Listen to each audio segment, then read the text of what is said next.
my lovely wife Maria to always keep me focused on that. So thank you, Maria. Okay, Nico. Thank you. Dennis Sadao Kaneshiro died peacefully at home in Albany, California at age 73. He was born in Honolulu on April 19, 1947 and died on March 4th, 2021. Dennis grew up in the Laliha area and attended Island Pacific School, Kawananakoa Intermediate, and graduated from McKinley High School, class of 1965. He left Honolulu and received his bachelor's degree in accounting from Armstrong College in Berkeley, California, and obtained his CPA certificate. He joined Boyle, Cowan and Company in Oakland, California. Over a 50-year career with that firm, he was elevated to partner and then managing partner under the new firm name, Timpson Garcia LLP. My grandpa took great pride in his relationships with his clients, many becoming close family friends over decades of service. He also carved out time to do pro bono finance work, fulfilling leadership and advisory roles for senior citizens services and program providers such as the Alzheimer's Services of the East Bay and JSA, an organization providing senior services to Japanese Americans in the Bay Area, serving as their treasurer and board member. He is survived by his daughter and my auntie Tracy, son of my dad Brent, my sister Marissa, brother Enzo, and me. Also survived by brothers Gene and his wife Roberta, Norman, niece Jennifer, and her husband Derek and their son Micah. Thank you for coming.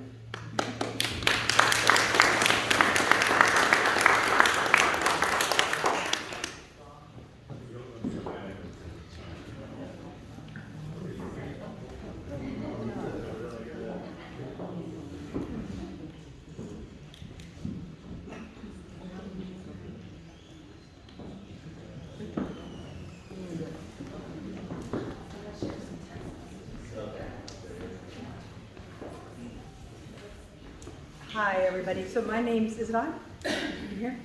My name's Karen Grimsich, and I was one of the executive directors. I see all three of us are here now at Alzheimer's Services of the East Bay. And I just want to say I spent a magical 10 years in the presence of Dennis, and it was super, super special.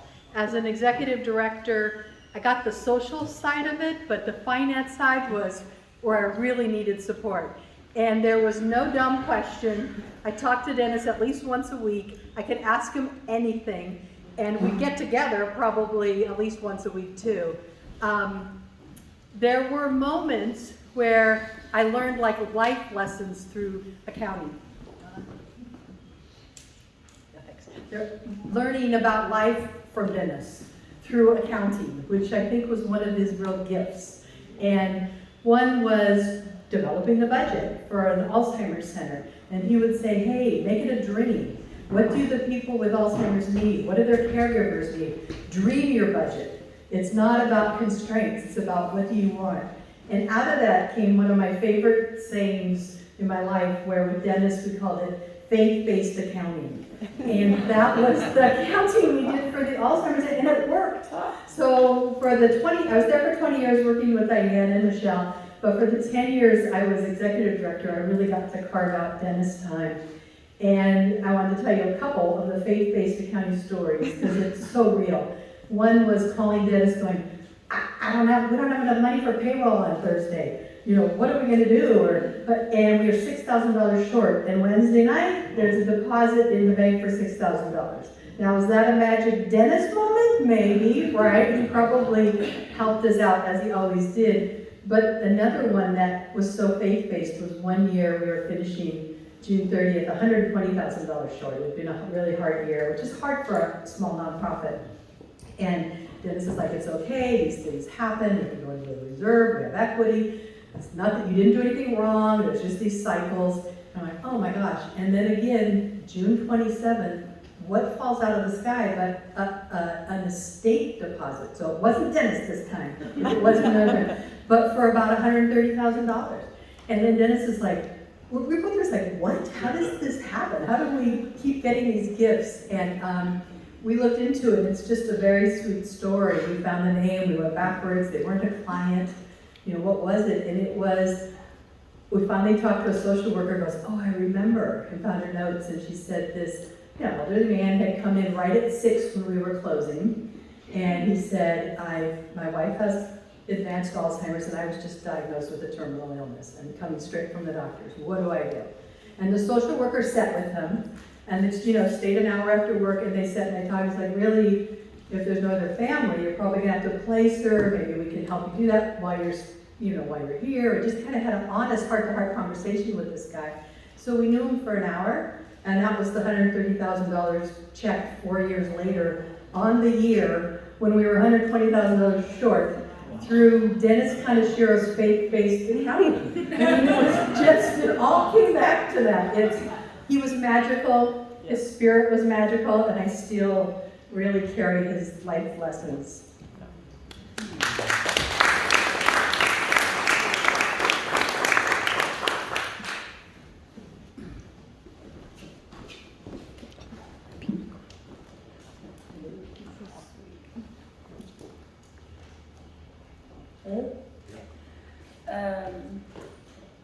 My name is Kelsey. Uncle Dennis was not biological uncle, but us Hawaii people make our own family, and everybody's auntie and uncle. So that's how he's my uncle. But I just wanted to share. He's really funny, which I'm sure you guys all know. But I just wanted to share some text messages that we had that cracked me up. He said, "Uncle, are you available to join us for dinner on Thursday the 12th for my birthday at Le Cheval? I'm turning 40, I'm so old." "Oh, sorry, Thursdays I spend with my 30-year-old friends." He said, "Yes, of course, I can do that." I said, "Ha, very funny, Uncle." And he said, "Oh wait, I just checked. I'm coming alone. My 30-ish girlfriend does not want to hang out with old people." And so this was one other one. I had gotten a package from Amazon. I don't know why I had it at his house, but I did. And I left it there. And he said, "Did you find the package?" I said, "Uncle Norm says it's at your house. I'll probably come by and get it tomorrow. Thank you." He said, "I tried it on. You're too skinny to fit in it now." I said, "I bet you look great in a fuzzy onesie." And he said, "Oh, by the way, I had to get naked to fit into it, so you may want to wash it before wearing it." I said, "Oh, okay, I'll make my dad put it on next." He said, "Oh, throw it away after that." So anyway, they're just funny little blurs. But one last thing I have to talk about is our Uncle Mel used to make this stuffing that on Thanksgiving that I was obsessed with. It's the most amazing stuffing you'll ever eat on the planet. And unfortunately, we lost him over 20 years ago. And I was like, who's baking stuffing for Thanksgiving? So Uncle Dennis took over, and he's been perfecting it for the last 20-something years. And if you look at here, this is him doing the turkey with the stuffing, but the photo below is the key photo. This is years and years of note-taking to perfect this stuffing that we eat every year on Thanksgiving. So I always appreciated his dedication to that. And Tracy took it over this year and did a wonderful job. Do all the notes. Yeah. And you helped Uncle, right? Right before, yeah. So we don't get to know. It's a family secret. So it's got to be kept in the family. So Tracy has taken that over. But anyways, I love him so much, and I really miss him. And I'm happy to get to do this finally and celebrate him today. So thank you.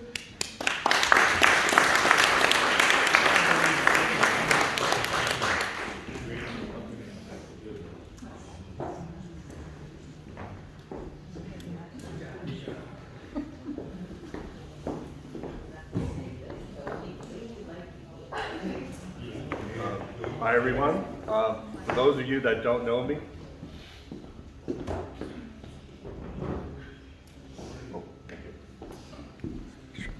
hello everyone. For those of you that don't know me, my name is Bill Moy, and I am proud to say that I was a friend and colleague of Dennis for about 45 years. it's really tough. You know, at the office, we still miss Dennis very much.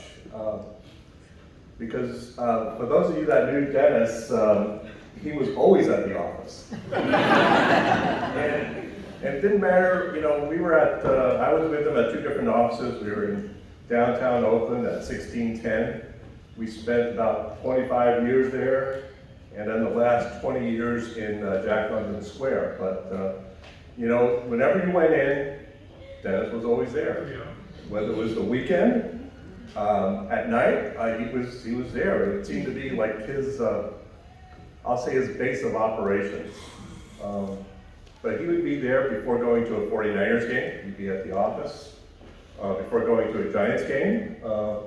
I know he was going to his grandson's baseball games, but he'd be at the office before going. He was just, that was his base of operations. I go in on the weekend sometimes, and I still expect to see him there, but he's just not with us anymore. But you know, some of the things that I remember about Dennis, I could be here all day talking about 45 years of stories, but I'll just leave 3 things that I'll always remember about Dennis. One is I knew him when he got younger. At the age of, I think it was 60, he shaved his mustache. All right, and you know, he got younger, and here's a typical Dennis story that he would tell people. I remember he went someplace and he wanted to see his ID. So he showed him his driver's license, and on his driver's license he still had his mustache. And the person looked at him and says, "Wow, you look younger." And he said, "Well, when that picture was taken, I was older then."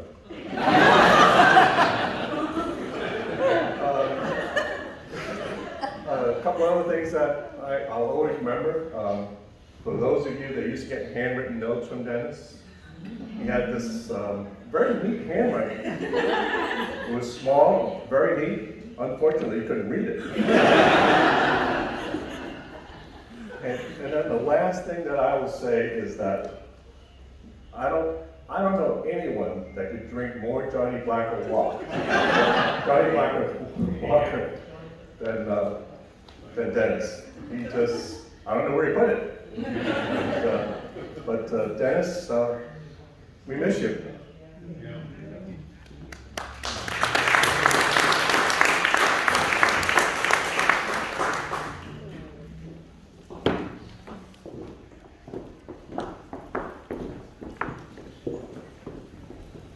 Hi. I'm Diane Wong with JSA, and I first met Dennis probably about over 30 years ago. He replaced Jim Nishi on the board at Alzheimer's Services of the East Bay, and there was some rough going. Michelle and Karen would remember a lot of rough years, but through it, there was a lot of expansion and growth. I think Dennis was tremendous in guiding us through that. And then there was the faith-based accounting, which everyone should live by. But 12 years ago, I landed at JSA, and we were poised to really undergo lots of change and growth ourselves. So I thought, you know, who could I sucker into this job? You know, who could be great at helping us grow?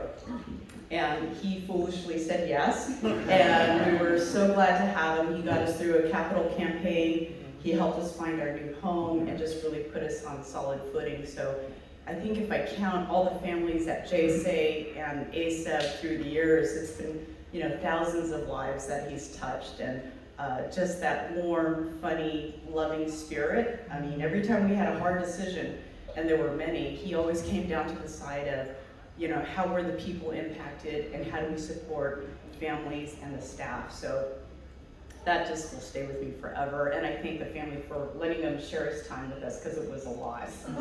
Thank you.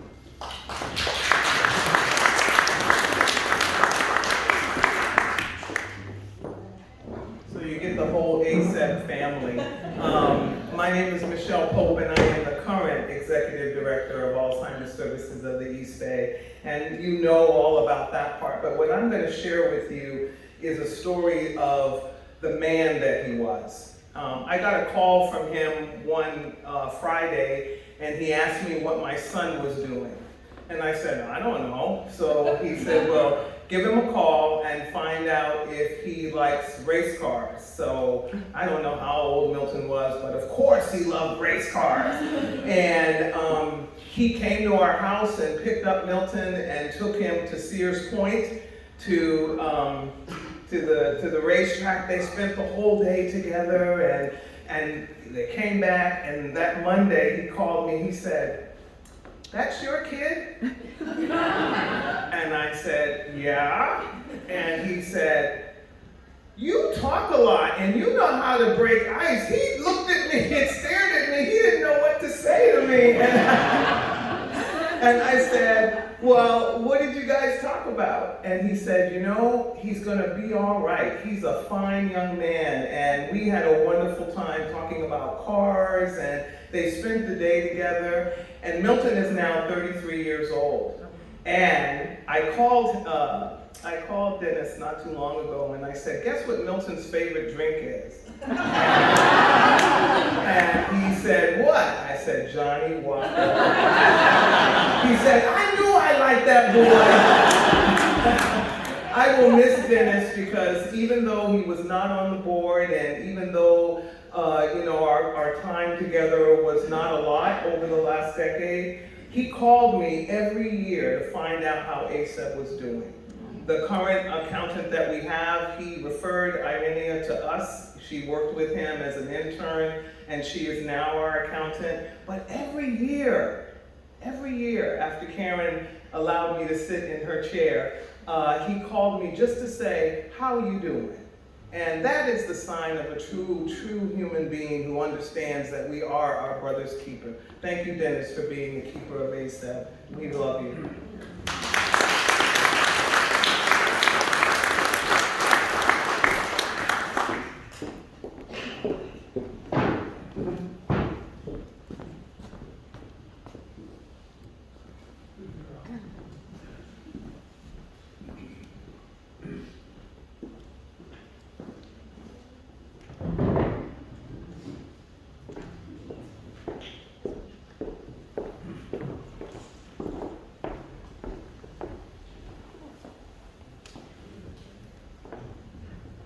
Is on? My name is Ned Isokawa. I had the pleasure and honor of serving with Dennis on the JSA board. And I want to leave you with an image that will be forever in my mind about Dennis. We would be sitting at JSA's new building for a board meeting, and we'd all be gathered, and Dennis would come in a couple minutes late. But there was Dennis in work clothes. He'd have on a great looking suit, an even sharper tie. And he would take his place amongst us, and we're all sitting there in our sweats. We're retired. We're doing things, but here's Dennis. He came in, he looked like a pro. And his calming influence, just by who he was, his demeanor, his ability to take the little ups and downs that occupy some board members like me, about, oh my God, the sky is falling and this kind of stuff. Dennis is like, calm down. He wouldn't even have to say, calm down. He would just have to be there, give us that look about, hey, nothing to worry about. Hearing the stories beforehand, now I realize, faith-based accounting. He had been through a lot. He had seen a lot, and he brought all of that to us in a way that was very, very calming. And for that, the organization is stronger. For that, JSA benefited. Thank you, Dennis.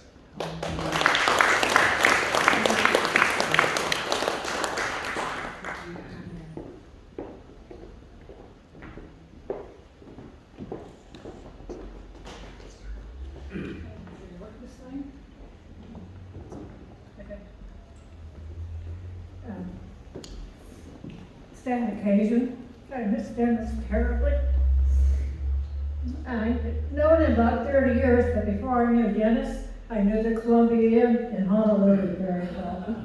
I remember his mother. I can't tell you how many meals we had at that fun restaurant.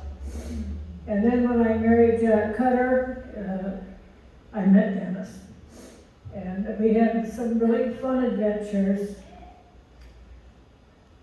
I always think, Jack was not organized. And when we came tax time, Dennis always knew. He always sent us an envelope with this thing you're supposed to fill out the form. Jack never did. He just stuck it in the box with all the receipts and everything else he needed. And we wrote down the Dennis's, and he just put them on the desk.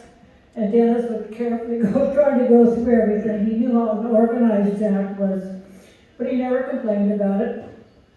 We had a boat built, and Dennis spent a week with us or 10 days in Maine on our boat, and we had such a good time. There's a lot of wonderful memories. It was such a shock when I called down there and he didn't answer his phone, because he was always dead, as we know. He was always at the office. Anyway, I love the guy. Last time I saw him, we had lunch at the Fat Lady. That's before COVID, and we just talked story. We had a lot of Hawaii connections, so that was fun. And anyway, Dennis, I understand.